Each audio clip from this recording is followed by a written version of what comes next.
system was fitted and the hatches were widened. Prototypes were tested in 1966 and 1967 and, as production began after the 600th T-64, it entered service in the Soviet Army under the designation T-64. Chief Engineer Morozov was awarded the Lenin Prize for this model's success. Designed for elite troops, the T-64 was constantly updated as available equipment was improved.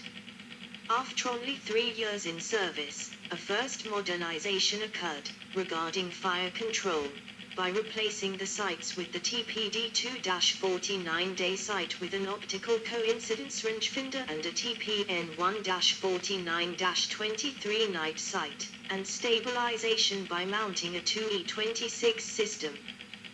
The radio by mounting AR-123M.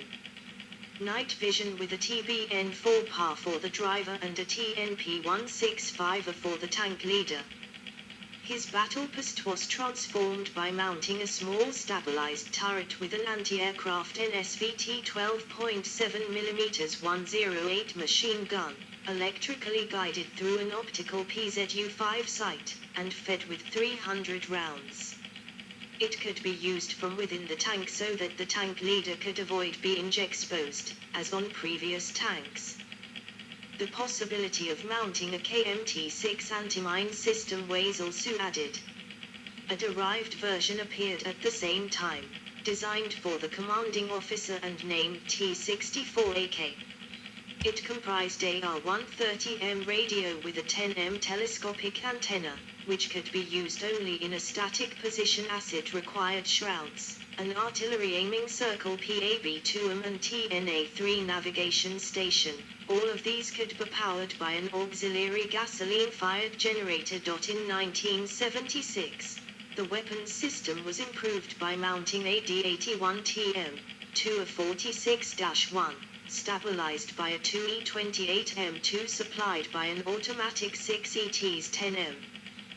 The night sight was replaced by a TNPA-65 and the engine could accept different fuels, including diesel fuel, kerosene or gasoline. The production, first carried on the variant, stopped in 1980. The majority of T-64s were further modernized after 1981. By mounting a 6-smoke grenade launcher 81mm 902 on each side of the gun, and by replacing the gill plates by a rubber skirt for a longer life. Some of them seem to have been fitted with reactive bricks, as the T-64AV, after 1985, or even with laser TPD. K1 telemeters instead of the optical TPD-2-49 optical coincidence rangefinder, 1981. Almost all T-64s were modernized into T-64R, between 1977 and 1981, by reorganizing external storage and snorkels similar to the T-64 T-64B. The design team was carrying on its work on new versions. Problems with the setup of the 5TDF engine occurred as the local production capacity was proven to be insufficient against a production done in 3 factories, Malyshev in Kharkiv, Kirov in Leningrad and Uralvagon Zavod. From 1961, an alternative to the Object 432 was studied, with a 12V-cylinder V45 engine. The Object 436.3 prototypes were tested in 1966 in the Chelyabinsk factory. The order to develop a model derived from the 434 with the same engine given to the Object 438, later renamed as the Object 439. 4 tanks of this type were built and tested in 1969, which showed the same mobility as the production version, but mass production was not started. They served, however, as a basis for the design of the T-72 engine compartment. At the beginning of the 1970s, the design team was trying to improve the tank further. The T-64 2M study in 1973, with its more powerful engine and its reinforced turret, served as a basis for two projects: Object 476 with a 6 TD 1000 HP, 735 kilowatts, engine, which served as a model for the T-80 Combat in 1973, with its more powerful engine and its reinforced turret, served as a basis for two projects. Yes, I have to read from the top again because I start to get sleepy and then I click by mistake. Then the auto reading stops. K1 telemeters instead of the optical TPD-2-49 optical coincidence rangefinder, 1981. Almost all T-64s were modernized into T-64R between 1977 and 1981 by reorganizing external storage and snorkels similar to the T-64 T-64B. The design team was carrying on its work on new versions. Problems with the setup of the 5TDF engine occurred as the local production capacity was proven to be insufficient against a production done in three factories: Malyshev in Kharkiv, Kirov in Leningrad and Uralvagan Zavod. From 1961, an alternative to the Object 432 was studied, with a 12V cylinder V45 engine. The Object 436.3 prototypes were tested in 1966 in the Chelyabinsk factory. The order to develop a model derived from the 434 with the same engine given to the Object 438, later renamed as the Object 439. 4 tanks of this type were built and tested in 1969, which showed the same mobility as the production version, but mass production was not started. They served, however, as a basis for the design of the T-72 engine compartment. At the beginning of the 1970s, the design team was trying to improve the tank further. The T-64 2M study in 1973, with its more powerful engine and its reinforced turret, served as a basis for two projects: Object 476 with a 6 TD 1000 HP, 735 kilowatts, engine, which served as a model for the T-80 combat compartment. Object 447, which featured a new fire control with a laser telemeter, and which was able to fire missiles through the gun. For the latter, the order was given to start its production under the name T-64B, as well as a derived version, which shared 95% of its components. The Object 437, without the missile guidance system for cost reasons. The latter was almost twice as much produced under the designation T-64B1. On 3 September 1976, the T-64B and the T-64B1 were declared good for the service, featuring the improved D81TM gun, 2 a 46-2, with a 2E26M stabilizer, a 6 ETs-40 loader and a 1 a 33 fire control, including a 1V517 ballistic calculator, a 1G21 sight with laser telemetry, a 1B11 crosswind sensor. Its forward capacity reaches 1.8 m without equipment. The T-64B had the ability to fire the new 9M112 Cobra radio-guided missile, NATO code at 8 Songster. The vehicle then carries 8 missiles and 28 shells. The missile control system is mounted in front of the tank leader small turret and has many changes. The T-64B1 carries only 37 shells and has 2,007.62 mm rounds, against 1,250 for the T-64B. They were modernized in 1981 by the replacement of the gun by a 2 a 46M1. The stabilizer by a 2E42, and mounting of a 902 Attacker 1 smoke grenade launcher in 2 groups of 4, on each side of the gun. 2 command versions are realized, very similar to the T-64AK, the T-64BK and the T-64B1K. The decision in October 1979 to start production of the 6TD engine, and its great similarity with the 5TD engine, allowed after some study to fit it in versions B and B1, but also A and AK, yielding the new models T-64M, T-64AKM, T-64BM and T-64BAM, entering service in 1983. Production of all versions ended in 1987. Total production reached almost 13,000. Modernizations in Ukraine. Ukrainian T-64BM Bulat on parade after the dissolution of the USSR. Ukraine carried on the development of T-64 modernization, as the original and main factory was in this country. As a result, modernized variants of the T-64 had become the most common tank in the Ukrainian inventory by 2022.10.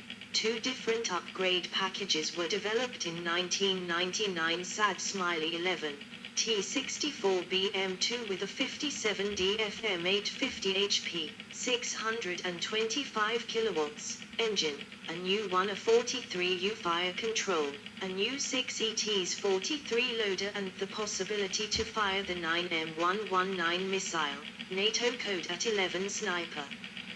T-64U which integrated on top the 145 fire control, from T-80U and T-84, PNK-4SU and TKN-4S optics 4th Tank Commander and PZU-7 for the AA machine gun. The tank commander is then able to drive the tank and use the gun directly if needed.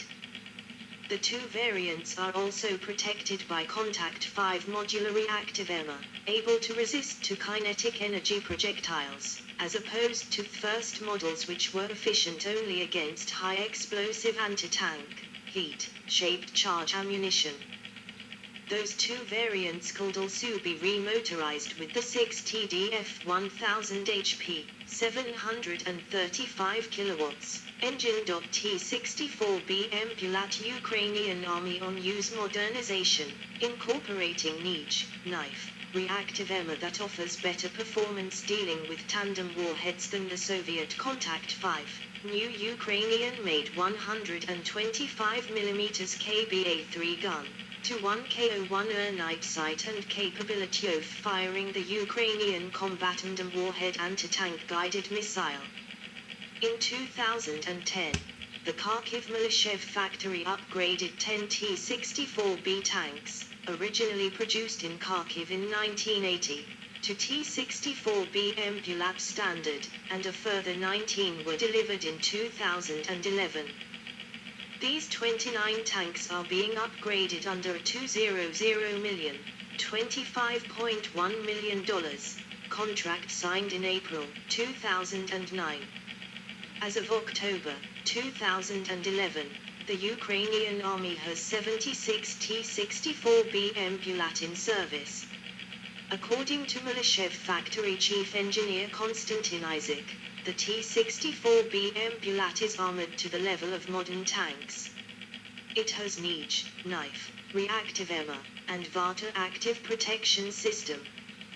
The Bulat weighs 45 tons, 44 long tons, and with its 850 HP, 630 kilowatts, 5 TDFM multi-fuel diesel engine can travel at 70 kilometers per hour, 43 miles per hour, with a range of 385 kilometer, 239 mi.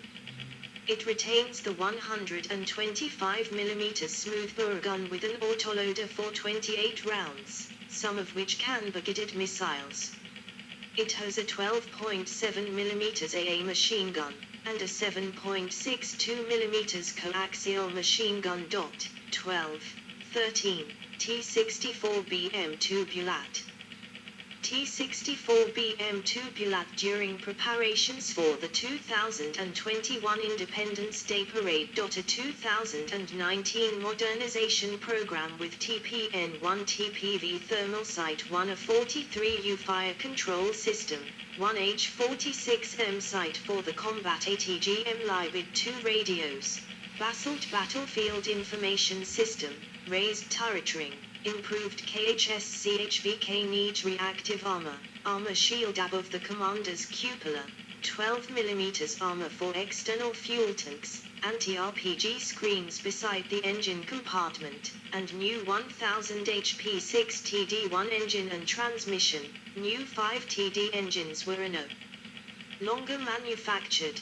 14, 15, 16.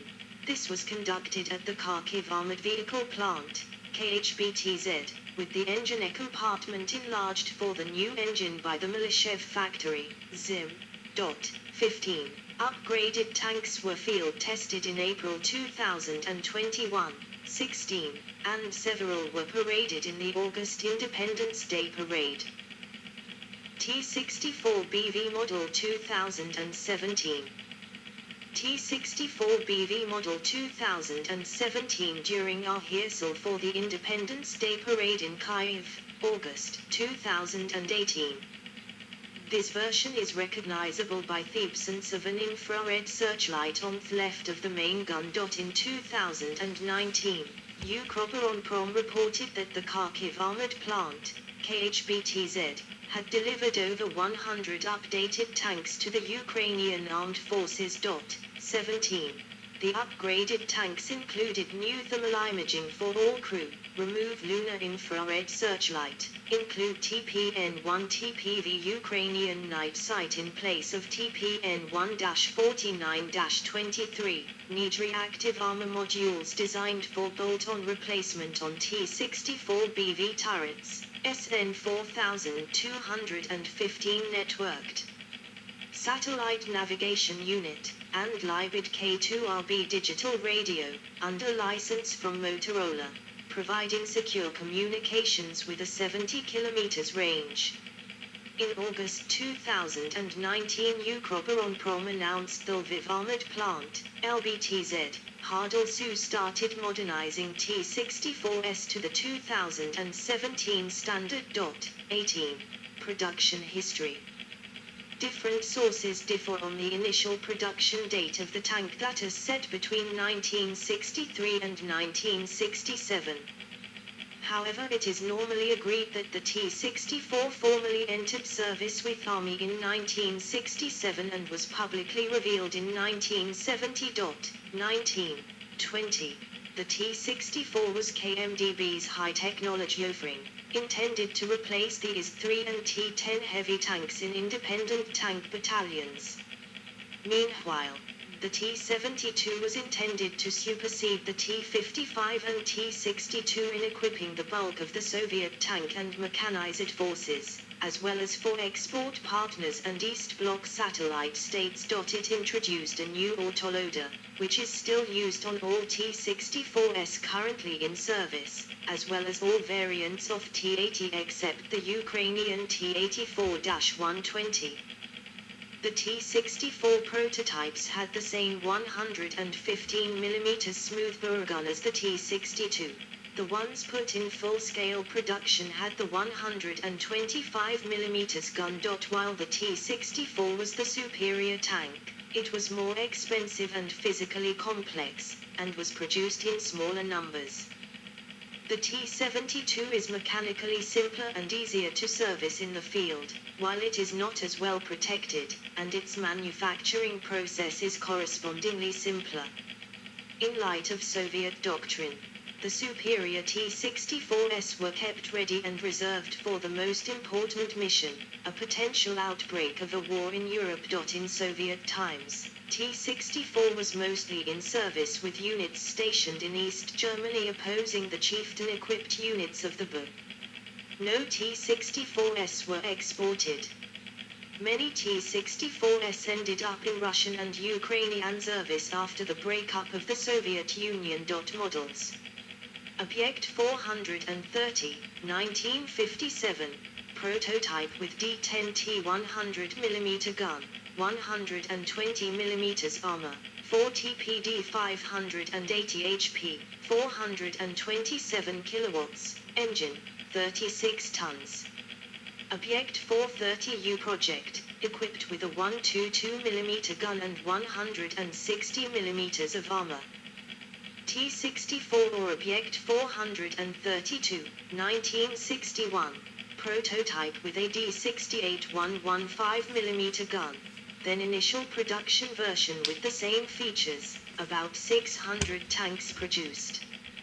T-64, Romanternier, rebuilt, 21, or Object